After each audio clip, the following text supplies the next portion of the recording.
Hello, students in Hayes Keeler's third grade class at Sowers Elementary School. My name is Randall Koehler.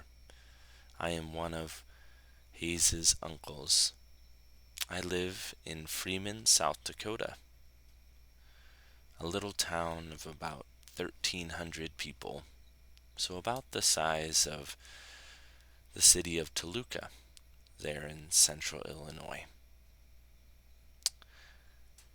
I am going to read to you a story about this particular area in South Dakota. It's called The Medicine Quilt, inspired by a true story, written by Margaret, illustrated by LaShawn Medicine Horn.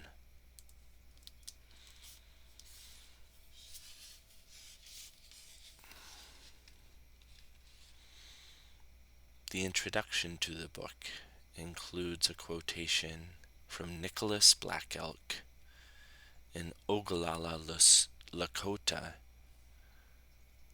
medicine man and spiritual elder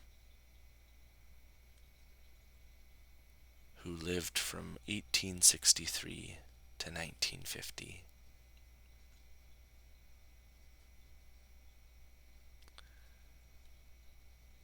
It says, "Grown men can learn from very little children, for the hearts of little children are pure.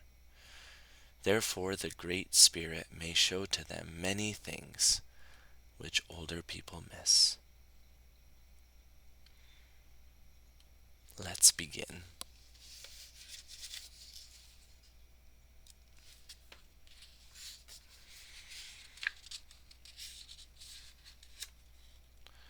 On a great river, lined with chalk rock faces and shedding cottonwoods, amidst a sea of tall grass seeded with feathered tops, there was a small town.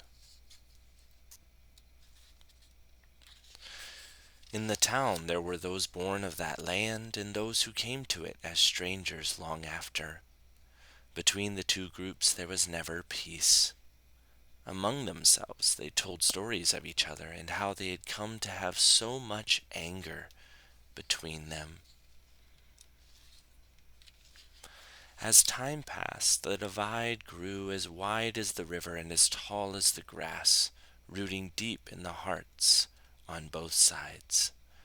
Their anger soaked into the ground until even the earth was hurt by it. The once colorful prairie grew dark under the cloud of hatred that hung over the town. The animals sensed the earth was no longer full of life and began to flee. The eagles were the first to go, followed by the buffalo and the deer, which could no longer drink from the poisoned river. The crops withered and the jackrabbits fled until finally even the coyote disappeared from the hills. Still the people persisted in their hatred of one another, unable to see the loss of life because of the loss in their hearts. In the little town, there were two elder women, each from one side of the town's divide. Each had lived on the poisoned land all their lives. They had carried the sadness and anger so long that they grew tired of the burden. Their old eyes saw the anger being passed on to the children. Finally, because of their love for their people and their desire to help them heal, they came together to talk. The grandmothers decided to pray for 4 days. One grandmother went to a hill overlooking the town, the other to a quiet room in her house. Finally, when the time was over, they met once more.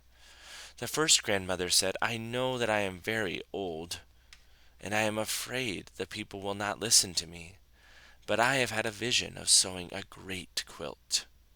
The second grandmother replied, "Yes, I have also had this vision, This quilt could be made of all our love for them, our hope for the future, and the courage we wish to pass on to them. If we sew the quilt with this in our hearts, then maybe the people can sit upon it and remember what it is like to live a life full of color.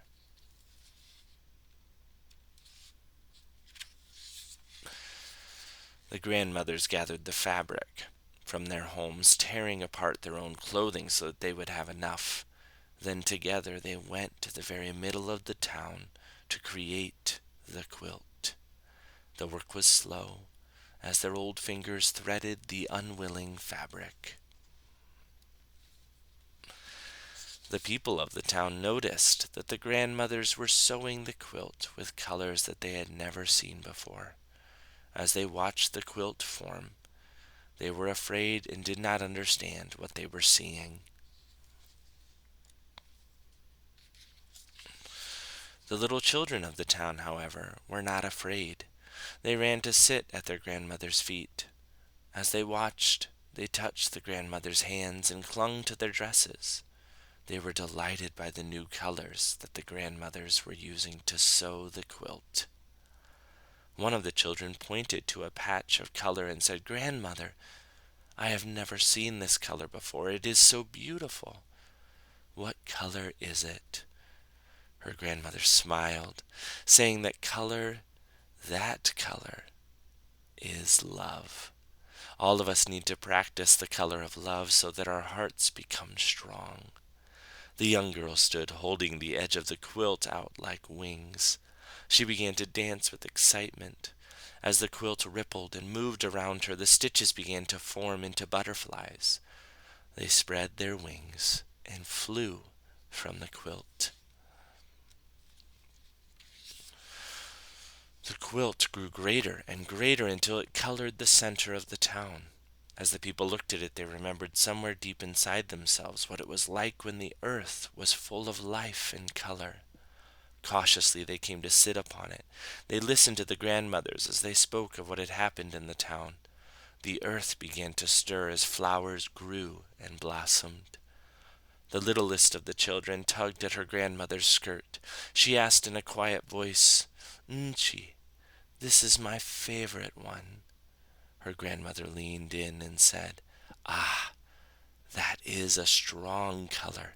It is called courage. It is a color passed down from our ancestors.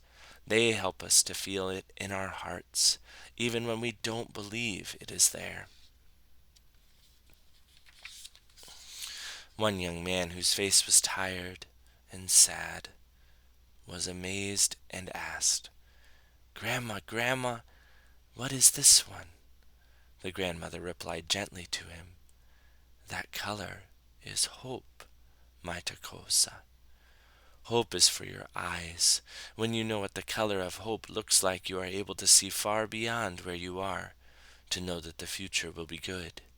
The patch of quilt began to ripple and flow as fresh water poured from the stitches and into the earth. Another young man walked right up to the grandmothers and said, "I am glad to be here, and I believe this is a beautiful quilt. But I do not know what to do. I am afraid of what it might mean to forgive." The grandmothers were both quiet. Finally, the grandmother who had been born of that land stood. Carefully, she took the heavy quilt made of fabric from her own clothing and wrapped it around the young man's shoulders. The man began to weep as she spoke. "Much hurt has passed between us, and I, too, do not know where the path ahead will lead, but we are relatives. We must have the courage to speak truthfully to one another." As the quilts continued to grow, the people began to practice the colors they saw. Those who were angry wrapped themselves in the color of love. Those who were afraid held on to the color of courage. Those who had despaired that the conflict would never end touched the color of hope. These colors and many more began to burst forth from the earth as the darkness of anger and mistrust faded. The river began to flow clean again. inviting the animals to drink from its banks. The grass grew tall as the cottonwoods lifted their branches in praise of the sky. The deer and jackrabbit, followed by the coyote and finally the buffalo, returned to the land.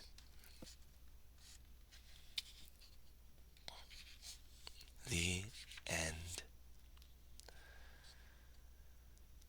To this day, I am still a part of one of the groups that helped make this book. It is called the Freeman Network for Peace and Justice. We continue to partner with East River Horizons, a group in Wagner, South Dakota.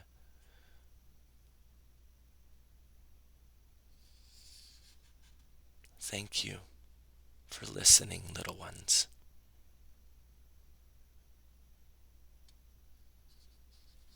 To the Medicine Quilt by Margaret and LaShawn Medicine Horn.